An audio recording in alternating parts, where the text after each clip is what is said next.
Mabilis na lumaki ang anak ni Bisong na si Vida. Nakapatay na rin ito ng aswang sa isang iglap lang. At dahil sa ginawa ng batang si Vida ay natakot maging si Bisong sa lakas ng kakayahan ng kanyang anak. Hindi niya lubos maisip ng batang bunga ng pagmamahalan nila ng asawa niyang si Remula ay isang napakalakas na nilalang pagdating sa lihim na karunungan. "Remula, mahal ko. Tulungan mo ako sa paggabay sa anak natin. Naway lumaki siyang may puso at hindi maiimpluwensya ng kasamaan." Mahinang usal ni Bisong sa hangin. Nakatulala pa rin si Bisong nang nilapitan na siya ni Vida. "Ayos ka lang ba, tay?" Inosenteng tanong nito. Tila hindi niya alintana na may ginawa siya talagang nagpahanga at nagbigay ng takot sa kanyang ama. Nginitian lang naman ni Bisong ang anak. Tanging pagtango na lamang ang naisagot nito. Niyaya niya na ito pabalik sa loob ng kanilang bahay. Pagdating sa loob ay kinausap ni Bisong ang anak. Tinanong kung paano nagawa ni Vida na patayin sa ganon kabilis na panahon ang aswang. Inosente namang sumagot si Vida nang binaton niya umano ng buhay na kataga na naririnig niya sa isipan niya. Halos hindi makapaniwala si Bisong na sa batang edad ni Vida ay nasa kanya na ang katangian ng isang dibinong babaylan. Kahit kinakabahan ay pinanatag na lamang ni Bisong ang kanyang sarili. Inisip niya na lamang na mas mabuti nga na malakas si Vida nang sa ganun ay sigurado siya na kahit mawala man siya sa mundo, alam niyang kayang-kaya ng kanyang anak na dalhin ang kanyang sarili. Pagkatapos nila mag-usap na mag-ama ay muli nang sinabihan ni Bisong ang kanyang anak na pumasok na sa kanyang silig para matulog na muli. Sa 10:00 pa lamang yun ng gabi kaya mahaba pa ang kanilang matutulog. Sinunod ni Vida ang sinabi ng kanyang ama. Kinabukasan ay maagang nagising si Bisong. Kailangan niyang maitanim ang mga punla ng mga gulay na pinagkukunan nila ng kanilang pagkain noon.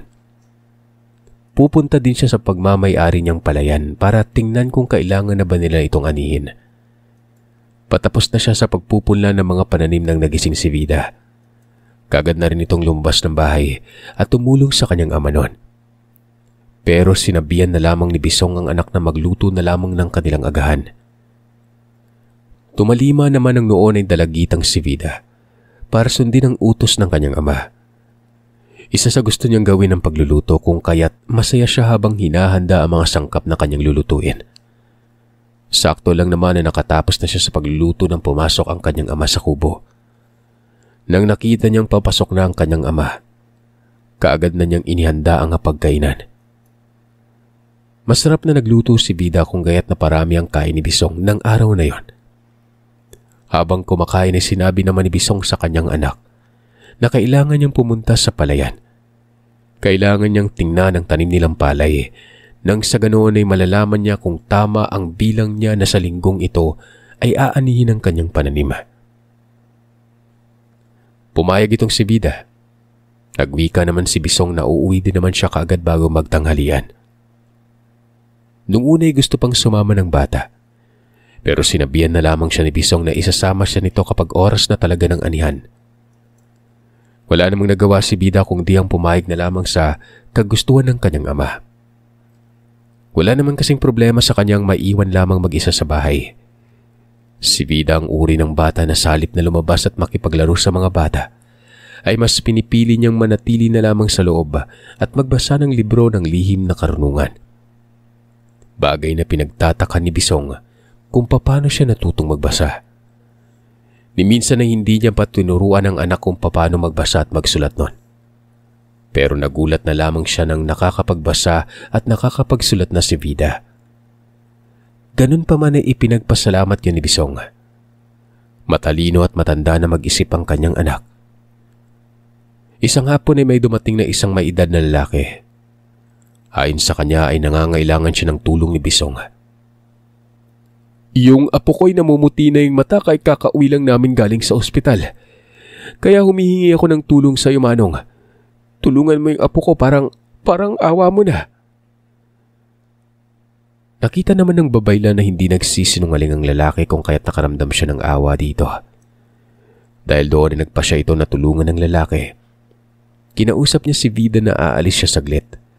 may kailangan siyang gamutin kaya magtatagal siya doon. Pero kung dati pumapayag si Vida na maiiwan sa bahay, ngayon naman ay ayaw nang magpaiwan ng bata noon. Nagpumilit ito sa ama na gusto niyang sumama. Ayon pa sa kanya ay alam niya kung paano gamutin ang may sakit kaya sasama siya. Dahil doon ay wala nang nagawa si Bisong, kundi isama na lamang ang anak noon. Tuwang-tuwa si Vida. Sa unang pagkakataon ay makakasama siya sa panggagamot ng kanyang ama. Mabilis na kinuha ni Vida ang maliit na bayong ng kanyang ama noon. Alam na alam ng bata kung saan nakalagay ang mga gamot na ginagamit ng kanyang ama sa panggagamot. Pero bago pa man sila umalis ay kinuha ng dalaga ang isang maliit na punyal sa silid ng kanyang tatay. Hindi alam ni Bisong na dala ng kanyang anak ang punyal, na pwede lamang gamitin sa pakikipagtunggali sa mga nilalang ng dilim. Nauna na kasing lumabas ang matanda na nakasakay sa kanyang kalabaw. Habang si Bisong naman at Vida, sumakay sa kabayo na dating alaga ni Rimula. Hindi ordinaryo yung kabayo na ito. Maaasahan niya ito pagdating sa labanan at sa kahit na saang lakaran. Mabilis na sumakay si Vida sa kabayo. Nagulat naman si Bisong nang nakita niya kung gaano kaliksi at kataas ang talon ng kanyang anak. Iniisip niya na bubuhatin niyang anak para makasakay sa kabayo pero hindi na ito nangyari dahil sa mabilis na nakasakay ito. Sinarado na lamang ni Bisong ang kanyang bahay. Pero bago pa man sila tuluyang umalis ay binilinan niya sina Tapang at Liksi na bantayan ang bahay sa mga nilalang na gustong pumasok o hindi kay maminsala sa kanilang lugar. Kagad na rin silang umalis na makapagpili na si Bisong sa kanyang mga alaga. Sa daan ay namamangha si Vida sa kanyang mga nakikita. Pero nagiba ang timpla ng kanyang itsura nang nakarating na sila sa kabilang baryo. Sinusundan nila yung lalaki na nakasakay sa kalabaw. Halata naman ang tila ba pag-atras abante ng kalabaw na parabang natatakot sa kung anuman ang nasa kanilang harapan nun. Ramdam ni Bisong na may nilalang ng dilim ang nasa harapan. Dahilan para mag-ulong-sulong ang kalabaw. Hindi pa man tuluyang lumaganap ang dilim sa paligid pero malakas na ang loob ng mga nilalang sa lugar na yon. Mag-uusal na sana ng orasyon si Bisong pero mas naunang umihip si Vida ng buhay na kataga sa hangin.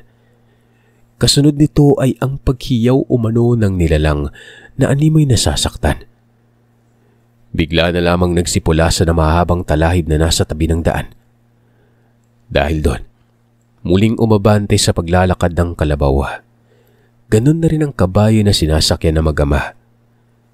Si Bisong naman ay napapailing na lamang sa ginawa ng kanyang anak. Walang duda na malakas si Vida. Dahil doon ay nagwika si Bisong kay Vida na dahan-dahan lang sa paggamit ng mga kataga. Baka magkamali ito at ano pa ang mangyari sa kanya. Huwag ka mag-alala, tay. Ilang beses ko nang pinag-aralan sa isip ko kung anumang binabato ko sa hangin. Hindi man lang umano maramdaman ni Bisong na natatakot ang kanyang anak kahit nakatiting. Dahil doon ay nagwika na lamang si Bisong ng, mukhang ako yata'y nangangailangan ng gabay mo kesa ikaw yung gabayan ko, anak. Ngumiti lamang umano yung anak niya habang sumasagot na nagmana siya ng katapangan sa kanyang ama at karunungan naman mula sa kanyang ina. Masaya si Bisong na sa tingin ng kanyang anak ay siyang pinakamatapang na tao sa lahat. Maayos silang nakadaan sa lugar, kahit ramdam na mag-ama na may nagmamasid sa kanilang paglalakad. Ganun pa man ay walang may lakas ng loob na harangan sila sa kanilang paglalakad noon. Nakarating sila sa sityo kung saan nakatirang lalaki. Hindi pa man sila nakapasok sa bahay ng Ginoo, ay naramdaman na nilang presensya ng isang yanggaw.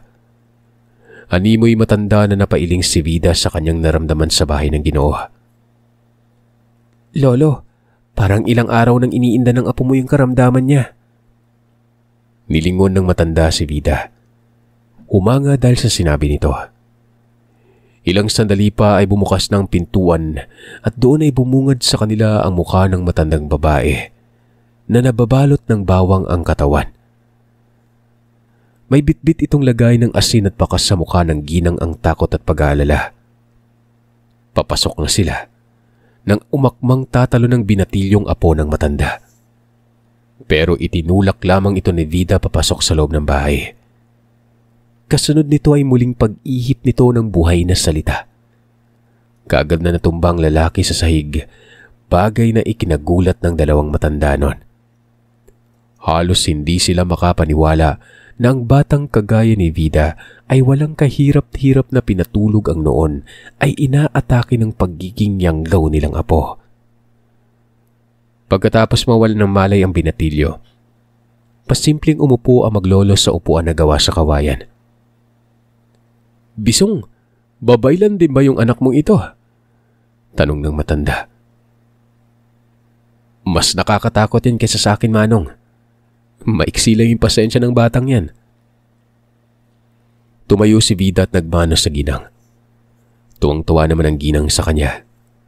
Humingi ito ng tawad sa kanila dahil sa hindi kaaya-ayang amoy ng kanilang tahanan. Ayon naman sa mag-ama ay natural lamang na gano'n ang amoy ng bahay nila dahil sa yanggaw na naninirahan doon. Ang mahalaga ay wala silang naamoy na langsa ng dugo o di kaya makabaliktad sikmura na nakasulasok na amoy.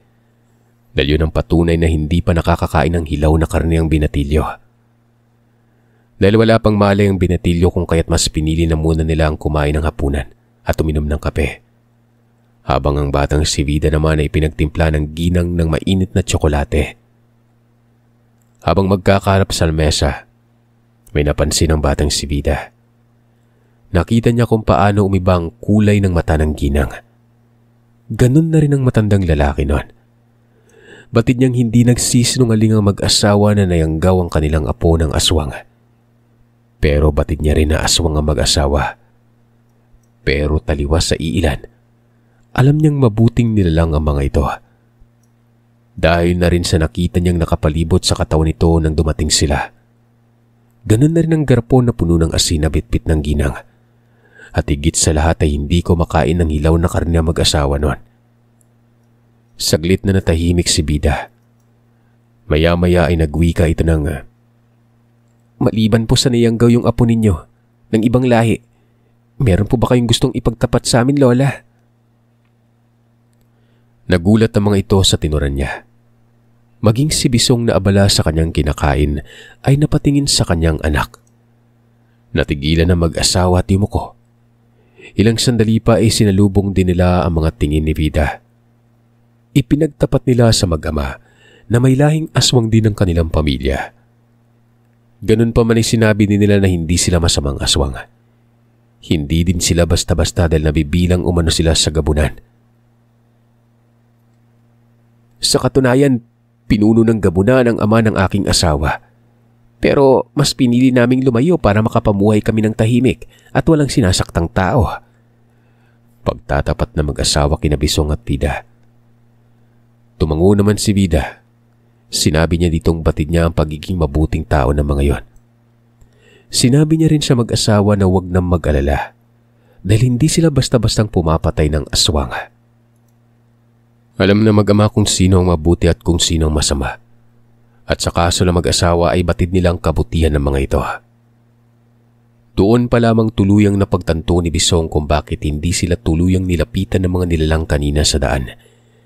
Maliban sa may kakayahan sila mag-ama, ay may kakayahan din ang kasama nilang matanda nun. Tawagin na lamang natin ang lalaki sa pangalang Aring habang ang babae naman, si Indang.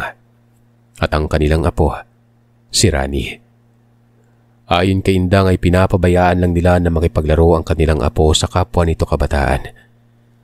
3 na lamang silang namumuhay dahil ang ama ni Rani ay pinatay ng mga aswang na humabol sa kanila nung panahon na umalis sila sa kanilang tribo.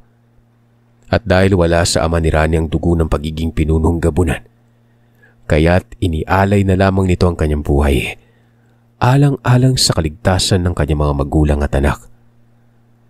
Ayaw mang pumayag ni Mang Aring ay wala na siyang nagawa. Nakaalis na sila at ayaw niyang masayang lang isinakripisyo ng anak niya kung kaya't napilitan na lamang silang lumayo sa lugar. Kahit naghihinagpis ang kalooban ng mag-asawa sa sinapit ng kanilang anak, wala silang magawa kundi ang magpatuloy alang-alang sa kanilang apo noon. Tumango naman ang mag-ama sa sinabi ng mag-asawa. Alam nilang hindi nagsisinungaling ang mga ito. Pagkatapos ng kanilang hapunan ay inihanda na ni Bisong ang gamot na ipapainom niya sa binatilyo. Ilang sandali pa ay inayos na ng higa ni Bisong ang binatilyo sa papag. Sinigurado nila na nakasara ng maayos sa mga bintana at pintuan.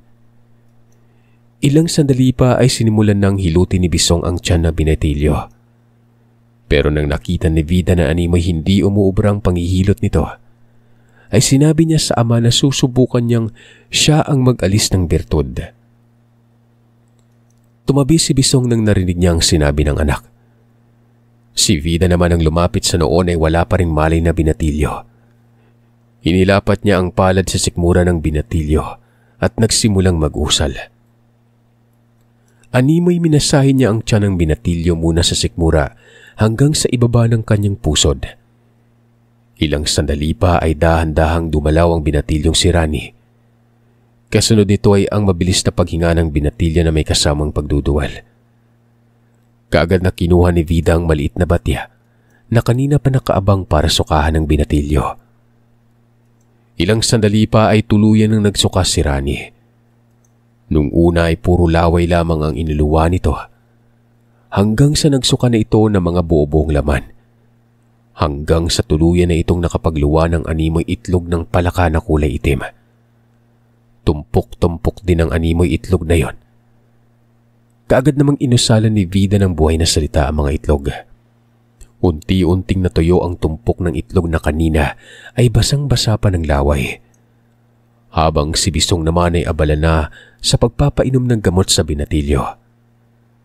Nang tuluyan nang natuyo ang itlog ay kaagad nang sinunog yun ni Vida, gamit ang mga buhay na kataga. Ilang sandali pang nakalipas ay may mga huni ng nilalang na silang naririnig sa labas ng bahay. Habang ang binatilyo naman na si Rani ay muli nang nakatulog ng mahimbing nun. Hinayaan nilang lumapit ang nilalang na nalaman ni Vida na siyang may kagagawan sa pagyanggaw ng binatilyo. At lumapit pa nga. Iba talaga yung tapang ng mga walang alam. Wika nito na para bang biyasang-biyasa na ito sa kanyang ginagawa. Lalabas na sana si Bisong para kaharapin ang nilalang pero pinigilan siya ni Vida. Sinabihan pa siya ni Vida na mas mainam na hindi sila nakikita ng mga nilalang. Ayaw niyang bigyan ng pagkakataon ng nilalang na masilayan ang kanilang anyo. Tumingin si Bisong sa anak. Makikipagbangayan pa sana siya kay Vida pero nanahimik siya nang nakita niyang nakapikit ito habang bumubuka-buka ang kanyang bibig. Ilang sandali lang ay may humiyaw sa labas na animoy nakakita ng demonyo. Malakas ang paghiyaw ng nilalang na nasa labas ng bahay.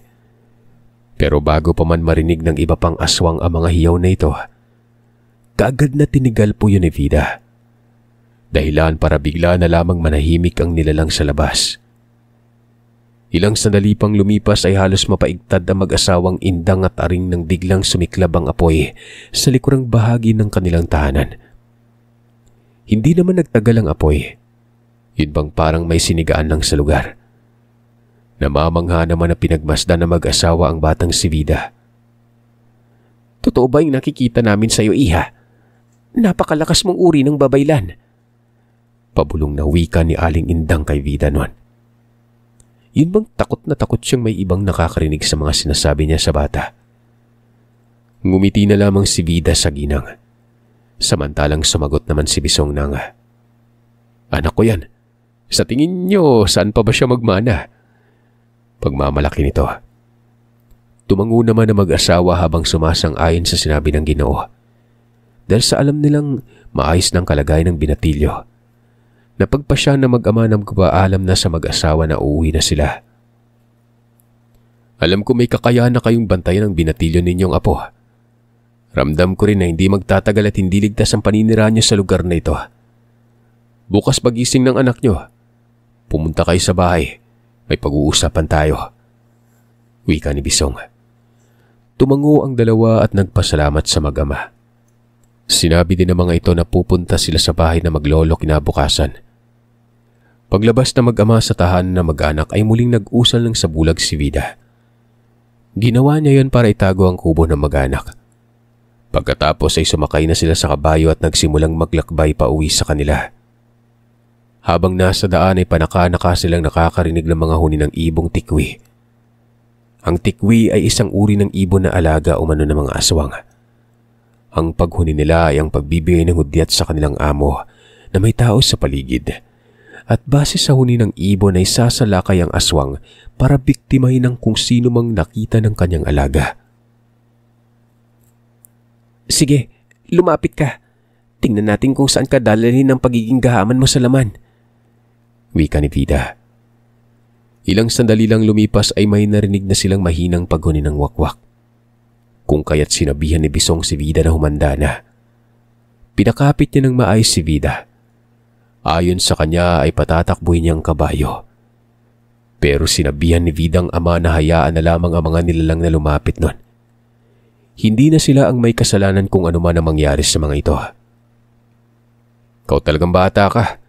Kung makapagsalita ka alam mo na kung ano talaga yung mangyari, no? Ngumisis si Vida. Tila ba may naglalaro sa kanyang isipan na gagawin niya sa mga nilalang. Ilang sandali pa ay may narinig naman siyang pagaspas ng pakpak nun. Malakas ang pagaspas na ito na nangangahulugan na malapit lang ang nilalang sa kanila. Nag-usal si Vida ng buhay na salita. Inihip sa hangin. Pagkatapos niyang umihip sa hangin ay may bigla na lamang bumagsak na isang malaking ibon sa harap ng daan na kanilang tinatahak. Hindi gumagalaw ang nilalang na animoy wala na itong buhay. Bababa na sana si Bisong sa kabayo para lapitan pero hindi na niya nagawa dahil pinigilan siya ni Vida. Sinabi ng bata na nagkukunwari lamang ang nilalang. Muling umusal si Vida ng buhay na kataga. Ibabato na sana niya sa nilalang pero mabilis itong nagkumpas ng pakpak para lumipad. Yun nga lang, hindi na rin ito nagawa pa ng nilalang. Binato ito ng Vida ng pamako. Muling bumagsak ang nilalang sa lupa. Nangingisay-ngisay pa ito at nagbabalak na makaalis sa pagkapako nun. Pero malakas ang pamako na pinakawalan ni Vida. Kaya kahit na anong gawin ng nilalang ay hindi man lamang nito nagawa kahit maigalaw man lamang ang kanyang katawan. Muli pang inusalan ni Vida ng buhay na kataga ang nilalang hanggang sa tuluyan na itong nawalan ng buhay. Nang nasigurado na nilang patay na ang nilalang, ay doon pa lamang bumaba si Bisong para itabi ang katawan ng nilalang nun. Nakita pa nito ang iniluwang bertud ng nilalang. Wala na ring buhay ang bertud na yon dahil sa lumiit na ito at tuluyan ng naging kulay abo. Gusto sanang alisin ni Bisong ang katawan ng nilalang sa gitna ng daan pero hindi na pumayag si Vida. Ayon sa kanya ay mas mabuti ng hayaan ang katawan ng nilalang doon nang sa ganon ay makita ito ng iba pa nitong angkan. Alam ni Bisong na gulo ang kalalabasan sa ginawa na ni Vida. Ganun pa man ay hinayaan na lamang yun ni Bisong. Alam niyang kayang-kaya nilang harapin ang mga nilalang kahit silang mag-ama lamang. Nang nailagay na ni Bisong ang katawan ng nilalang sa tabi, kaagad na silang nagpatuloy sa paglalakbay pa uwi nun. Nakarating naman sila ng maayos sa kanilang tubo. Pagdating nila ay nasa labas na sinatapang at liksi. Hinihintay na sila ng dalawa nilang alaga. Tuwang-tuwa si Vida nun. Ito ang unang pagkakataon na umalis siya na hindi kasama ang dalawa. Ganun pa man ay masaya si Vida dahil para sa kanya ay nagawa na niya kung ano ang nakakapagpasaya sa kanya. Ganun pa man ay alam niyang hindi yun ang huling pagkakataon na manggagamot siya ng mga nayanggaw. Alam niya rin na maliban sa mga nayanggaw ng aswang, ay marami pa itong ibang makakaharap sa mga susunod na araw. Maayos na pumasok ng kubo ang mag-ama, kasama ang kanilang mga alagang aso. Nang nakapasok na sa kubo at nakapaglinis ng katawan, ay doon pa lamang nakaramdam ng pagod at antok si Vida. Kaagad naman siyang nagpahinga nang makapasok na siya ng kanyang silid nun. Kinabukasan, ganun na lamang ang pagkagulat ni Bisong nang nakita niyang anak niya na isa ng dalagita. Hindi na ito kagaya ng nagdaang araw na bata pa ito.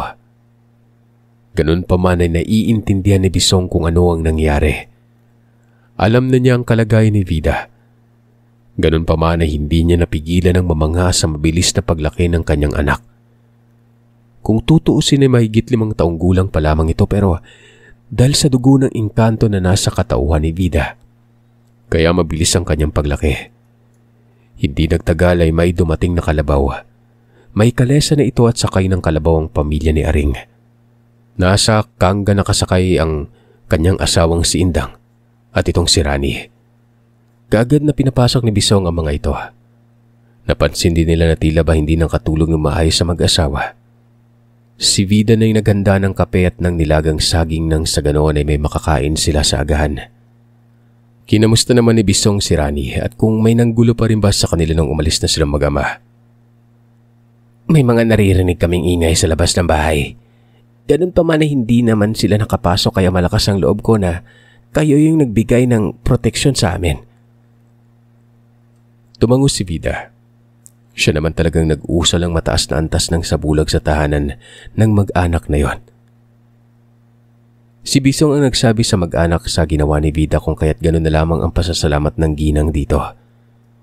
Si Rani naman ay nahihiyang nagpasalamat kay Vida sa ginawa niyang paggamot dito sa binatilyo. Tumango lamang ang dalaga. Tipid na ngumiti. Maya-maya pa ay sinabihan nito ang binatilyo na huwag pairalin ng ulo at matutong sumunod sa magulang. Nang sa ganun ay maiiwasan ang kapahamakan. Saglit na umangat ng tingin si Rani at tinignan niya si Vida. Pero abala na si Vida sa pagkain kung kaya't hindi na lamang ito kumibo pa. Napasulyap naman si Indang kay Rani. Hindi niya inakala sa katabilan ng dila nito ay hindi ito umubra kay Vida. Napangiti pa ang ginang nang naisip niya na nakahanap ng katapat ito. Hinayaan na lamang nila yon. Si Rani ay natahimik na lamang din at inasikaso na lang ang kanyang pagkain. Muling pinag-usapan ng matanda ang nangyari sa bahay ng mga anak nung nakarang gabi. Nagwika si Mang Aring na natatakot na silang bumalik sa kanilang tahanan sa kabilang sityo. Nakita na umanong katawan ng aswang na pinatay sa kakahuyan ng gabi. Nang narinig nila yon ay kaagad nilang naisip ang mag-amang Vida at Bisong. Ayon sa kanila, bago pa man makarating ang iba nilang kababayan para mag-imbestiga sa nangyari, ay kaagad na silang umalis sa lugar nang sa ganun ay mabigyan nila ng babala ang mag-ama. Tinanong naman ni Bisong si Aring kung dala ba nila ang mahalaga nilang gamit nun. Tumango naman ito kung kaya't sinabihan sila ni Bisong na sa bahay na muna sila manatili o hindi kaya ay doon na rin sila tumira nang sa ganun ay makakasama na sila sa kanilang lugar. Gabunan si Rani samantalang ang anak ko naman ay hindi nalingid sa inyo mag-asawa ang kakayan, di ba? Kaya mas mainam na may mga mabuting aswang kaming kasama. Nang sa ganun ay hindi masyadong mainit si Vida sa mga aswang na kagaya nyo. Sumang-ayon naman ang magpamilya nun. Alam nilang walang ligtas sa lugar para sa kanilang mag-anak kundi ang lugar lamang ng amang babaylan. Dahil doon ay pinag-usapan nilang tungkol sa pagtatayo ng kubo ng mag-anak. Itatayo nila ito sa tabi ng bakuran ng bahay ng mag-ama. Maging si Vida ay masaya nang malaman niya na magiging malapit na sa kanilang bahay nila Indang. Tahimik lang si Rani, hindi kumikibo. Hanggang sa tinanong ni Vida si Rani kung kilala ba niya ang sa tingin niyang yumanggaw sa kanya. Oo, kilala ko. Matipid na sagot ng binatilyo. Nagulat ang tatlong matanda nang narinig nila ang sagot ni Rani sa tanong ni Vida. Sinabi pa ni Rani na nakasama niya ang taong nangyanggaw sa kanya. Sinabi ni Rani na isa sa mga kaibigan niya at laging kalaro ng basketball ang may kagagawan ng pagyanggaw. Alam niyang aswang ng lalaki noon pa. Ganun pa man ay maganda o ugali na pinapakita sa kanya noon. Kaya hindi niya naisip na gagawan siya nito ng kabulastugan. Huli na lamang niya napagtanto na ang lalaki ay kasapi ng angkan na iniiwasan nila. Hindi dahil hinahabol sila nito, kundi ay ito ang angkan na kumakain ng hilaw na karne. Ilang beses niya rin akong hinikayat na kumain ng hilaw na karne pero hindi ko sinubukan. Pagtatapat ni Rani, tinitigan lamang naman siya ni Vida. Alam ni Vida na hindi ito nagsisinungaling.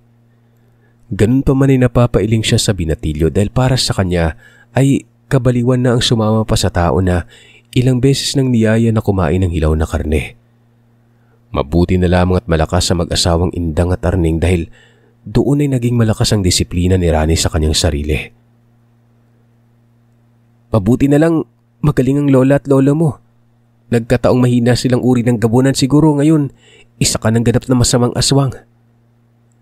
Hindi alam ng binatilyong isasagot kay bida kung kaya't napakamot na lamang ito ng ulo. Hindi niya inakala na nakakita na siya ng kanyang katapat. Walang preno ang bibig ni Vida sa pagsasalita. Lalo na't punong-puno ng otoridad ang boses ng dalagita. Ultimong si Bisong ay napapailing na lamang ang ulo sa kanyang anak sa tuwing sinesermonan siya nito. Nang araw na yun ay hindi muna tumanggap si Bisong ng mga nagpapagamot. Nang araw na yun ay naging abala ang mag-asawa sa pagtingin-tingin sa paligid kung saan sila maaaring magpatayo ng kubo. At nang makahanap ng magandang lokasyon ay doon na sila nagsimulang maglatag ng plano kung paano nila gagawin ang kubo. 3 matanda nang nagpaplano. Habang silang dalawa ni Rani na ay animoy aso't pusa kapag naglalaro. Hanggang sa tuluyan ang lumipat ng tirahan ng mag-anak sa lugar na mag-amang Vida at Bisong. Kung ano man ang mangyari sa kanila, ay malalaman nyo sa susunod na kabanata.